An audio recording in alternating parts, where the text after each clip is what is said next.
కేవలం 74 పరుగులకే సఫారీలు ఆలౌట్.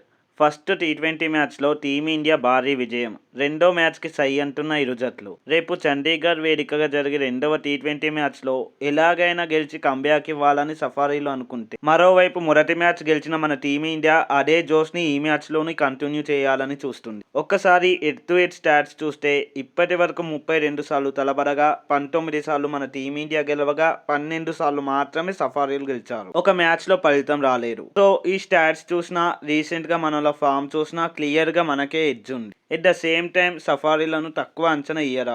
ఇక ప్లేయింగ్ 11 విషయానికి వస్తే ఇరు టీమ్స్ కూడా ఎలాంటి పెద్ద చేంజెస్ ఉండకపోవచ్చు. సెకండ్ మ్యాచ్లో ఏ టీం గెలుస్తుందో గెస్ చేసి కామెంట్లో చెప్పండి. అలానే వీడియో నచ్చితే లైక్, షేర్ అండ్ సబ్స్క్రైబ్ చేయండి. మరో వీడియోతో మళ్ళీ కలుద్దాం. Thanks for watching. జై హింద్.